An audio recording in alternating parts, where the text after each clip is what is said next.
Professor Menon, thank you very much for taking the time to meet with us today. Thank you. Could you tell us a little bit about your book? The book is called Conflict in Ukraine, the Unwinding of the Post-Cold War Order, and was published with Eugene Rumer, who's at the Carnegie Endowment for International Peace.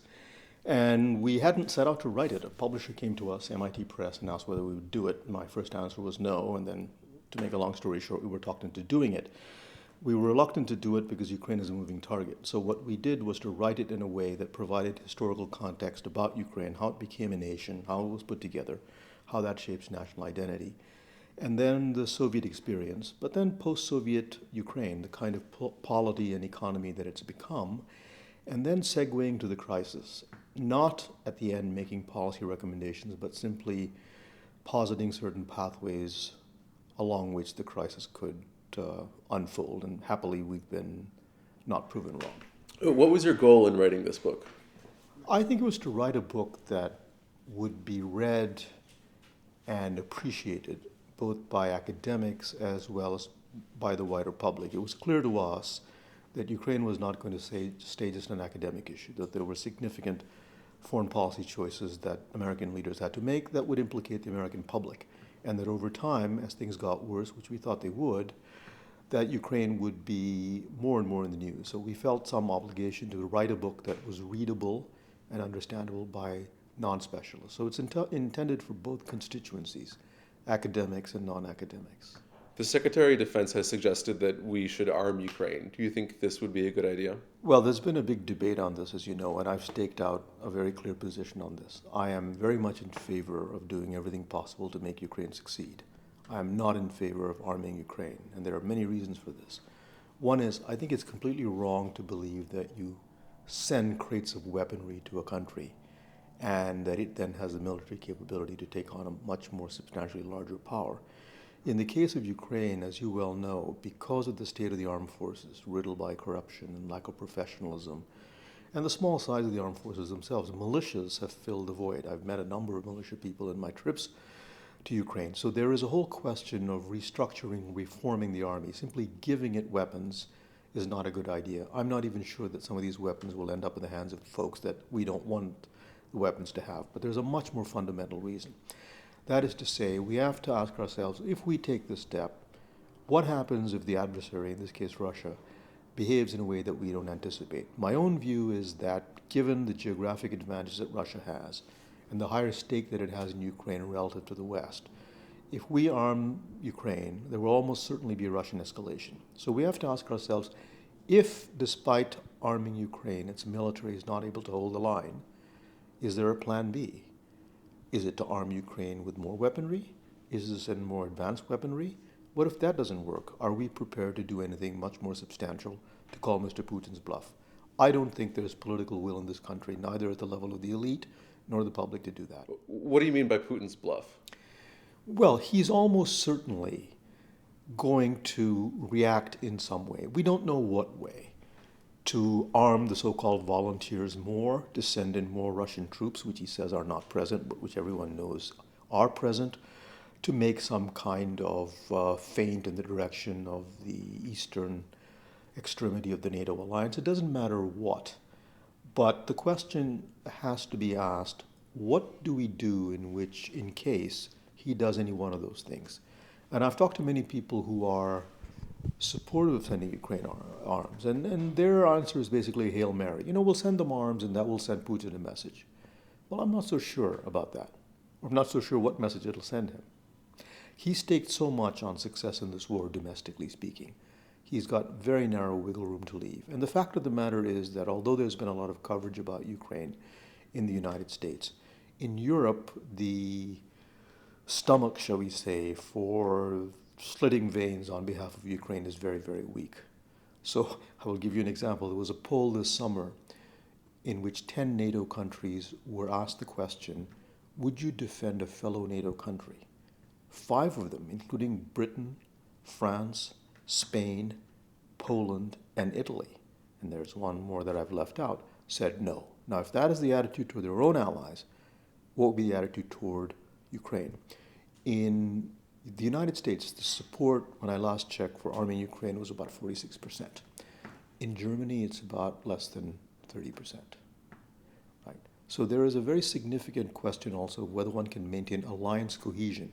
If you take a step that begins to divide the alliance, that would be a very dangerous thing to telegraph to the Russians. What do you think are Russia's long-term prospects given their very struggling economy and their assertive foreign policy? In the long term, I will tell you that I'm actually more optimistic about Ukraine than Russia. Russia has got some significant problems. It's a hydrocarbon economy which during the boom of oil prices did little to diversify its economic structure. The corruption in Ukraine gets highlighted a lot, but the corruption in Russia is at least as bad. It is a system that is over-personalized and under-institutionalized. That is to say, everything pivots on one leader, and depending on what happens to him, everything is up for grabs. There's a demographic crisis in the sense that this is an aging society and the labor pool is shrinking. There is a significant problem when it comes to defending the Russian Far East, which is thinly populated, and across the border is China. Everyone speaks now of a Chinese-Russian alliance. I think beneath the surface there's a great deal of anxiety on the Russian side. There's a public health problem. Every indicator that you look at in terms of life expectancy, suicide, alcohol poisoning, industrial accidents, they all point in the wrong direction. It's not doomed, but I think the Russians have far bigger problems down the road than Ukraine. This is their immediate problem. I'm not surprised the way they've reacted. But none of this is going to address the fundamental problems at home, which are very serious. What do you think about the viewpoint that Russia deserves a certain concrete and well-defined sphere of influence? Right. So I'm not in the business of, saying what states deserve or don't deserve, or blessing them or condemning them. But I will tell you this.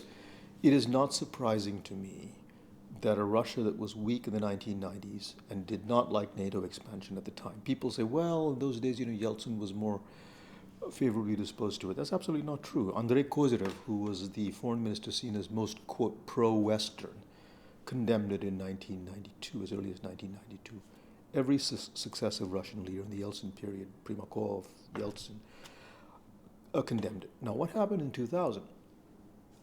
Russia became much stronger. For us, the warning sign should have been the Georgia-Russian War of 2008. That was a clear signal that we had a different Russia on our hands. Now, did I predict the current crisis in Ukraine? I did not, and nobody did not. But it is not surprising to me that the Soviet Union views Ukraine the most significant post-Soviet state, if I can use the term, by far, and a state with which it has long-standing cultural and historical ties, that it wants to keep it in its ambit. And it sees that whether it's in the long term, NATO and membership for Ukraine, which I don't think is around the corner, or EU integration, is going to take the country further and further away from Russia.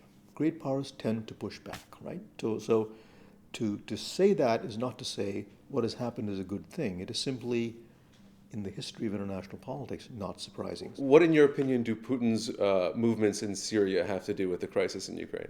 Everyone has this tired cliche of a line that he's gotten himself into such a mess in Ukraine that he's now decided to put naval infantry and armored personnel carriers and fighter jets into Syria. This is complete nonsense. First of all, I don't think it's true to say that he's in a mess in Ukraine. I mean, he's got a frozen conflict going. He can turn the temperature up when he wants to. At the moment, the war is not escalating because he realizes that if that happens, almost certainly there'll be a tightening of the screws by the EU and the United States. And despite all of his whistling in the dark, the sanctions are hurting him. What do you mean by Western European unity in the face of Russian aggression in Ukraine? So there are 27 EU members, and it's rather like a department faculty meeting. Nobody can agree on anything except there are more members in EU than the typical department faculty. And so I expected Putin to be able to do a kind of divide and rule. He made two mistakes. I think he burnt his bridges with the most important European leader, Angela Merkel, by systematically deceiving her, I would say even lying to her. The other is that he didn't anticipate the shoot down of the Malaysian aircraft. Had it not been for that, I suspect that there would have been a much greater extent of division on the question of sanctions, how much, how long to keep it, and so on. I think after that happened, it really concentrated the minds, and so the sanctions have been kept on. Now, over time, It will be interesting to see what happens, because for us, the United States, to call for sanctions is relatively easy. We did, at the time of the crisis, about $50 billion in trade with Russia. The EU did $550 billion. That is 10 times as much. So in a sense, we want to take a tough position and in a sense have asked them to pick up the check. And there are some countries that have been hard hit by the sanctions. Russia has as well, but it's not as if Europe hasn't paid some sort of price. And Europe, as you know, is not in particularly good economic health these days. Is Ukraine delivering on its obligations under the Minsk II agreements signed last February? No one's delivering on their obligations in the sense that the agreements for weapons pullbacks and no weapon zones and so on are sort of being obeyed in the breach. One might say, well, the war now seems to be tempered down. And that's because I think Kiev is too exhausted and doesn't have the capability to take the east. I will tell you that in some parts of Ukraine, the further you go, well, even in central Ukraine, but in the west, in Lviv and places like that, I did encounter people, influential people, who thought Ukraine should just cut its losses and hand the two so-called republics to Russia, because trying to retrieve them was a fool's errand that would sap Ukrainian strength. So Kiev doesn't have the wherewithal to take the republics back. Russia has no incentive to reignite the war and march westward. It would provoke a reaction, almost certainly in the first instance economic, from the EU and the United States. It would unify Western Europe, whose unity has surprised me, by the way, in the face of this. But the other problem is this, where do you go? When you start moving further westward, you move into areas that are already more majority Ukraine than even the two republics, which, by the way, have a Ukrainian majority. And then you're in the business of taking cities, Mariupol in the south, Dnipropetrovsk. Urban warfare is a bloody business. And one thing is for sure, the Ukrainians will fight. And so it's not going to be a cakewalk. And Putin doesn't want, I think, a mess on his hands. He likes quick and clean victories. Is Crimea a lost cause? Crimea is a lost cause. That doesn't mean that any government in Kiev can say, we concede Crimea to the Russians. They shouldn't do it on principle. They cannot do it politically and survive. It's needless. But I think one has to make a distinction between the Donbass, the two republics, Luhansk and Donetsk, and Crimea. The Russians were able to do something in Crimea dramatic because of a number of reasons. They had troops on the ground and therefore great intelligence. The Green Men didn't come up from nowhere. But Crimea is the only Russian majority province in Ukraine. Luhansk and Donetsk don't have a Russian majority. Many people think that's true, but that's not true.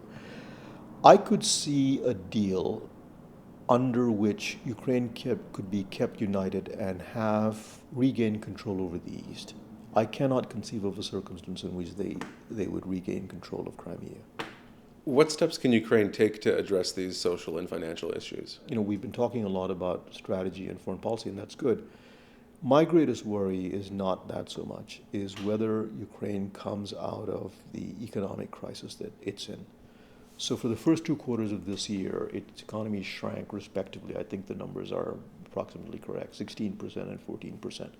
Foreign exchange reserves are better than they were, but they're about 15, 18%. But in order to do that, they've raised interest rates to by 30%. They have very draconian currency controls, and they've been helped by the IMF. When I was in Ukraine, one of the things that struck me was the following. There's a great deal of support for reform in principle. There's a great deal of anger about corruption. There is less and less confidence whether this government can deliver it. Now, I don't mean to make light of the task that this government has. They have a very, very difficult position. Restructuring an economy in times of war, the worst possible combination.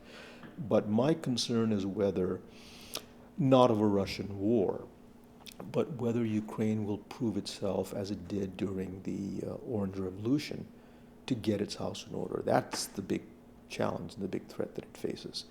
And so when other things happen in the world and the attention is drawn away from Ukraine, the question is, will it receive the help that it needs? So the United States, for example, has talked very strongly about helping Ukraine economically. If you look at the numbers, we don't really have that much skin in the game.